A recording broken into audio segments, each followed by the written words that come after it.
Brothers and sisters, welcome. We are studying the Missouri persecutions, a dark time in our church's history as these saints are being moved in the middle of winter.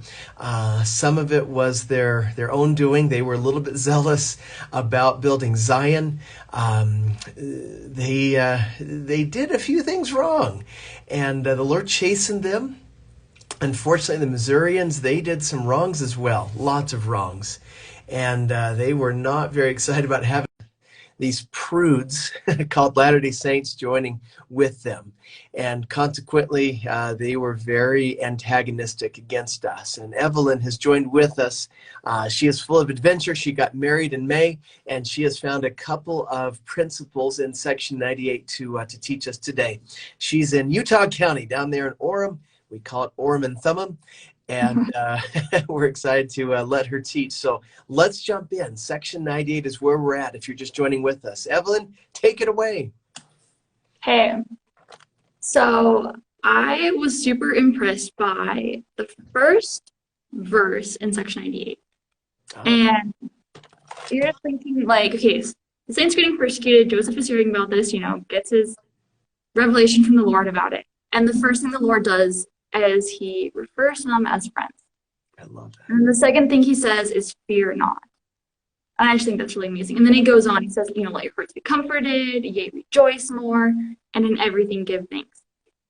And I think it's a very comforting to start for a very worrisome situation that the saints are in. And I think sometimes in our lives, at least in my life, when I have trials I've in part kind of caused myself, which we know the saints in these sections in 98 and other sections in the Come Follow Me, it talks about how they were, not repentant and, they had things going on, which did play into the role of their persecutions that they received. And so, you could sit there and blame themselves easier, or like me, sometimes when I have my own trials, I like to sit and blame myself. I'm like, okay, I should be doing this, I should be doing this, and like this is going wrong because I haven't been doing these things I'm supposed to. But that's not the first thing the Lord is telling them. The first thing he says isn't, hey, why aren't you doing the things you're supposed to? It's okay, look, you're my friends, and don't fear. Like, be comforted, rejoice, give thanks, like you're in my hands still. Things might be going wrong, but it's okay. And I think that's a very refreshing thing to hear sometimes, when I sometimes just like to blame myself for trials and stuff. But you just have to remember sometimes, like, we're in the Lord's hands still. No matter what's going on, we're still in the Lord's hands. I love that. He leads with that loving kindness. There's a story during this time in church history where a lady, I can't remember her name, but she came to Joseph very upset. People were saying some things about her. Went to Joseph and said, Joseph, what do I do? She's, feathers are ruffled and she's ready to go to war against these rumors about her. Joseph, his reply was so good. He said, when people come to me with accusations, he said, the first thing I do is I think back.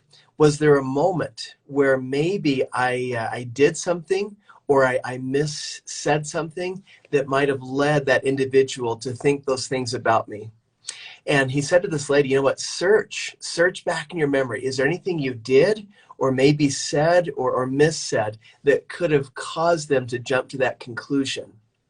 And these saints in Missouri, it's kind of the same thing. These Missourians, they are bugged. I mean, they are ticked off that we're there. And I think the Lord here is telling them, you know what, maybe look back. Is there anything you might have done or said or missaid that might have led these Missourians to be so upset with you? But regardless of that, you're my friends, right? I've got your back, but let's work through this together. I think he softens their heart in verse 1 so they can hear the rest of this section. What a great principle. Mm-hmm. Yes. And I think looking at this as well, I feel like when I was thinking about this section and looking at the paragraph in Come Follow Me about this section says that some of our reflections in life are caused by our own choices, others are caused by the choices of others, and sometimes no one is to blame. Bad things just happen. I was reading this and it totally just reminded me of Elder Runland's talk, Infuriating Unfairness from the Slashdom Conference. I encourage all of you to read it. Okay, I think those principles go like so clearly with it. And that's Elder Renlund last, like we're talking April 2021. Yes. Yes, infuriating unfairness. It's a very good talk, and it goes along really well with this section, 98. But as I was like thinking about that, like, okay, in his talk, he talks about different things that make life unfair. And I think sometimes our trials are unfair. And we think of our trials as unfair. And, but, you know, he also talks about how, okay, some of them, like, gives an example of like a little boy who saved up, like, his allowance money, he just found candy while his sister saved it up. And it's like, hey, that was his own choice. Or, you know, some of them, like, his wife wanted new shoes, but her sister got them, but that was circumstance. Her sister's shoes didn't fit her. So she's the one that needs new shoes. You know, there's different things. And he talks about also that sometimes there's things that just are infuriatingly unfair. And that's just how it is. And I think here, I was thinking, I came up with this list. I was like, okay, these are the types of trials, types of unfairness we have in our lives. We have trials caused by ourselves, caused by others. Sometimes there's trials that maybe we need to learn something. Maybe the Lord has put a hold on something or says, you know, just wait, you'll get that blessing later or something, because there's something we need to learn. And I think sometimes there are trials that they're just a part of life. It's not his fault. It's not, there's maybe no like reason that we can really see behind them, but it's just a part of life, and the Lord will still be there with us. You are so wise. There's a talk President Kimball gave called Life, Tragedy, or Destiny. And in there, he shares those four things. He says there's four sources of trials. Some trials are self-inflicted. We make dumb choices. Some are caused by other people, the misuse of their agency. Some trials are just a part of mortality. Welcome to a telestial world. Things are going to happen. We have gravity and plate tectonics and hurricanes and storms and cancer and, you know, you name it. And then sometimes the Lord will send trials. Sadly, in our world today, the Lord, he gets blamed for everything.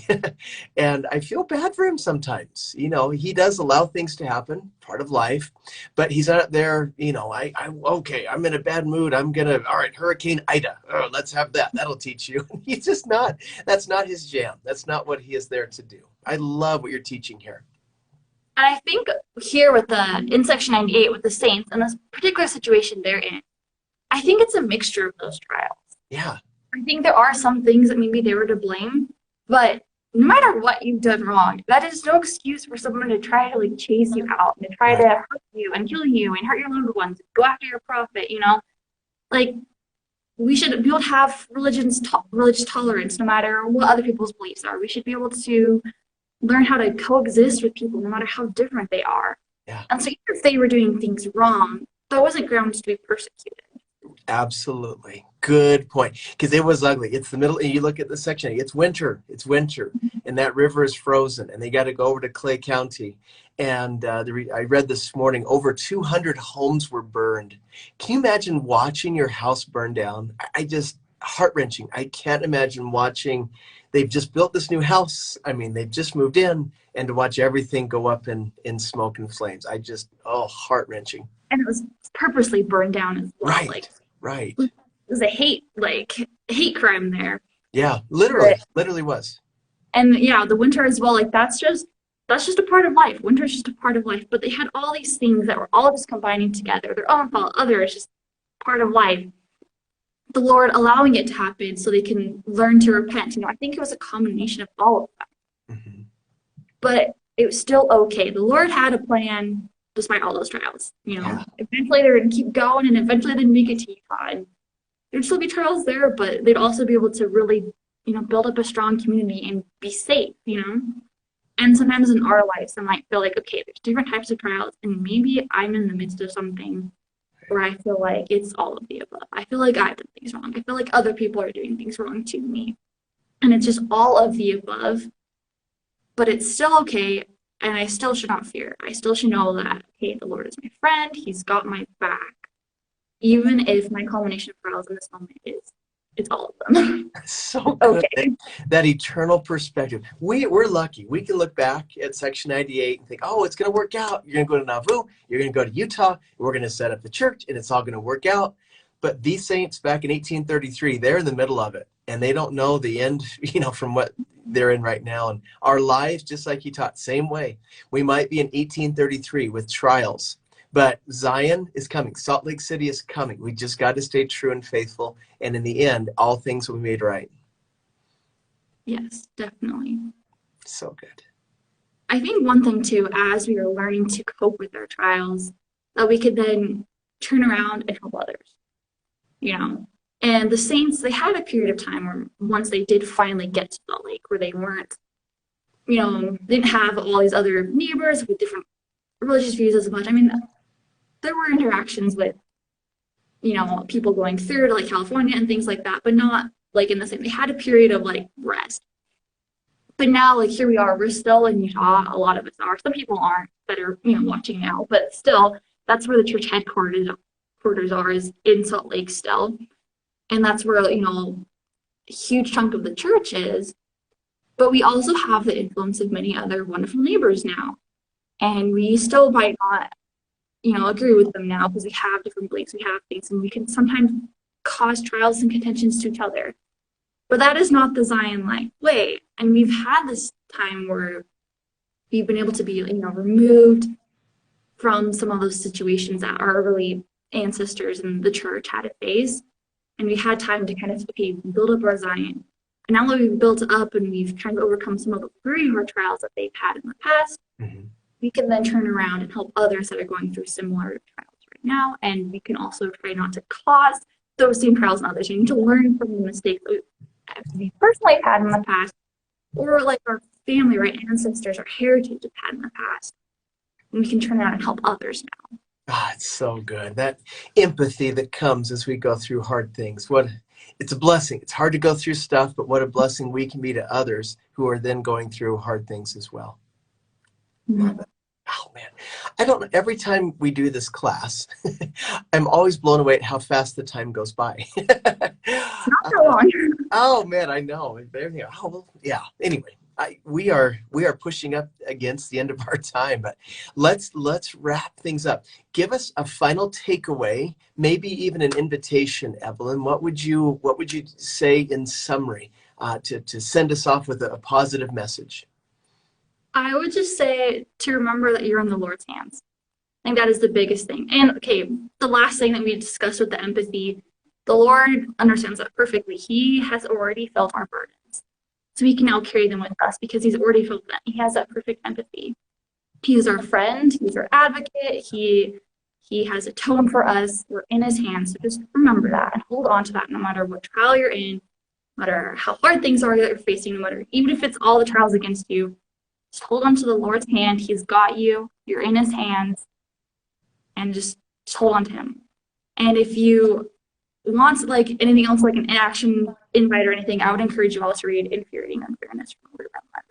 I think it really fits along with this section. But awesome. We'll put that in today's notes as well. Yeah. Read Infuriating Unfairness, and that's my invite. So good. We'll link that in our post-show notes. But yeah, thank you. And I love that title too. He's so good.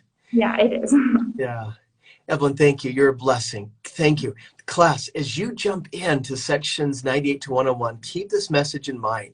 Think about the eternal perspective. Think about the origin of trials. Know that Christ is with you. I love we had a little comment here. Christ will make all things right, not only in his time, but in the best way, beyond our perception. And that is true with the saints in Missouri in 1833. It's also true of us in 2021. We invite you, enjoy section 98, verse 1. Look at the Lord's title for us as his friends. We really are his friends. Try your best, hang on, hold on to hope. If you're going through something tough, I promise Zion is coming. Salt Lake City is in the distance. You will get there if you'll stay in true and faithful. Class, it only takes an instant to feel the infinite love of our Savior, Jesus Christ. We're grateful for your participation today. We invite you to go back into sections 98 to 101, get into Elder Renlund's talk, April 2021 General Conference, and enjoy your studies this week. Until tomorrow, we wish you a happy, happy day. Evelyn, thanks again. Thanks for being with us. Thank you for letting me be here. Have a great one, everybody. Bye-bye.